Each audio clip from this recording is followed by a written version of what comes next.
for our next session, I think it was few weeks ago when the citizens of the cyber world, tayo po yun, yung mga netizens kung tawagin, we were all alarmed with the passing of the Cybercrime Prevention Act.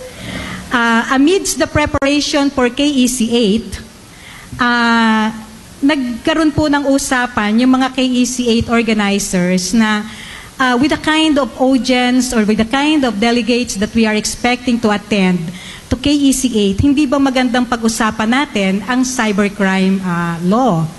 So, sabi nila, yes, dapat lang nating maintindihan. Kasi lahat tayo nagpo-form ng opinion kung ano ba talaga yan. And since ito yung ginagawa natin, this is our job, this is how we live, it's really but proper that we understand what this law is all about. So I have listed several potential resource persons to discuss this law. And it's just so happened that the UP Open University has a very special relationship with our guest speaker today. I don't think he needs much introduction because we all know him.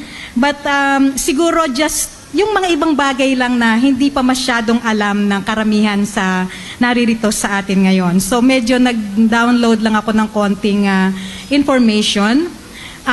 One is, while he was raised in Caloocan City, he traces his roots sa Ligaw, Albay. So may mga taga-Albay dito. That's why I picked that information. He's only 41 years old. Bata pa. Yes. Only 41 years old, but he is married already to Arlene.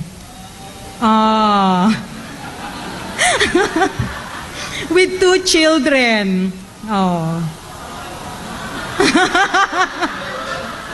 Okay. He studied at De La Salle University, of course, and we know that he also studied at PMA. Okay. But he also studied at the University of the Philippines, taking up his master's degree in public administration, major in public policy and program management.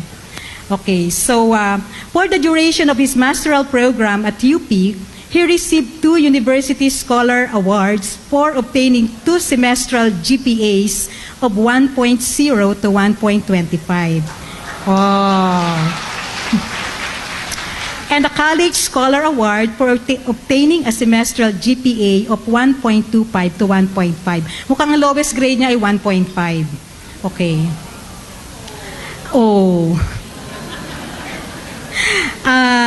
Of course, marami siyang naging trabaho, many positions that he has held. But among the highlights of his military profession was the daring search and rescue operation for the survivors of the ill-fated MV Princess of the Orient at the height of a super typhoon in 1998. Okay. For the act of risking their own lives in the fulfillment of their duty, our guest speaker and his unit managed to rescue 32 survivors. So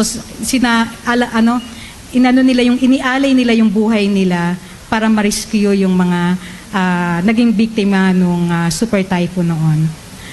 He was also involved in numerous naval operations in support of ground operations directed against the Abu Sayyaf and other lawless elements. Mahaba po yung kanyang accomplishments, napakahaba ng kanyang CV. But we all know that during the May 2007 election, he successfully launched a nationwide campaign from his prison cell using the internet. Nangampanya po siya noon, and the power of internet was the one that he used during that campaign, and on a shoestring budget. During that election, more than 11 million people voted for him into this office. He was dubbed as the 4th most productive senator. He has 25 bills passed into law. And I think yung diniscuss kanina ni NSO Administrator, yung tungkol dun sa birth certificate, siya po ang author nung bill na yon. When you were discussing that sabi ni Senator, ako ang author nung bill na yon. Kaya natutuwa siya at na-discuss ninyo yan. Yes.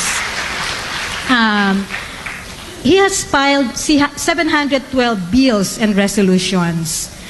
And the reason why we have this very special relationship with the Senator, he has established a scholarship program at the UP Open University, open to all eligible or admitted students to UPOU kahit saang parte ng Pilipinas kayo nanggaling.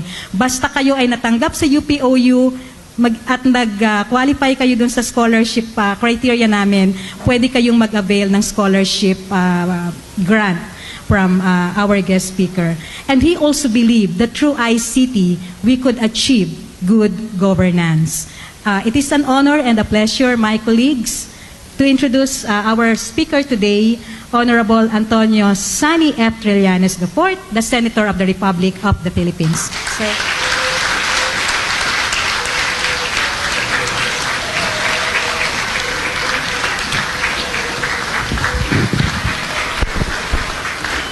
Maraming salamat po.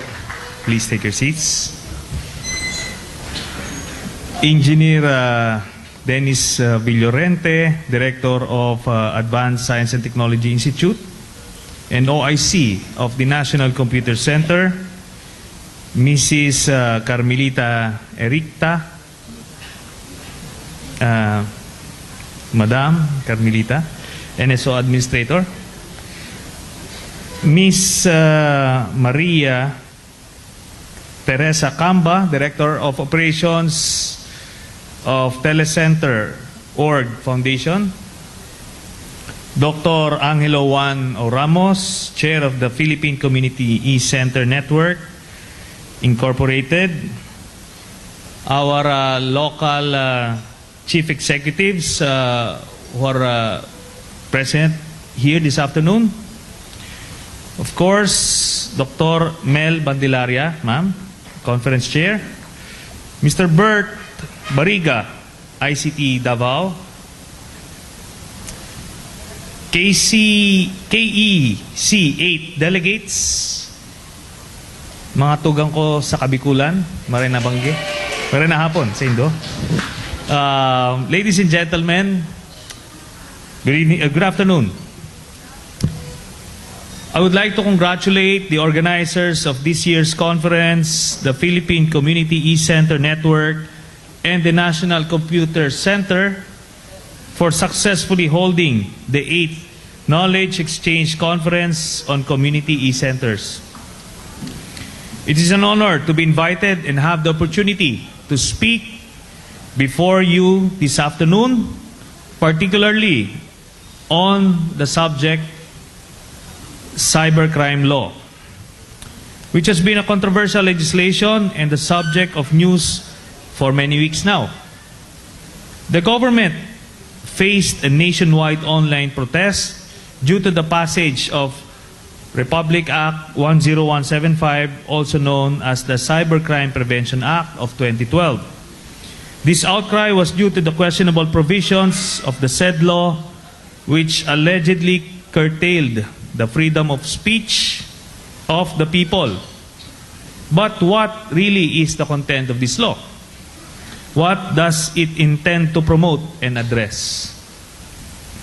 ICT is undeniably relevant in our daily lives, individually and as a nation. It has become an effective tool for the exchange and delivery of information relevant to the country's development socially and economically.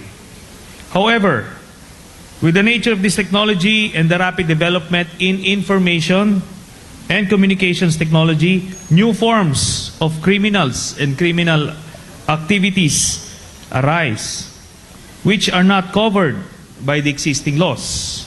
Thus, the proposal to provide for a comprehensive policy framework that would set regulation on cybercrime was put forward.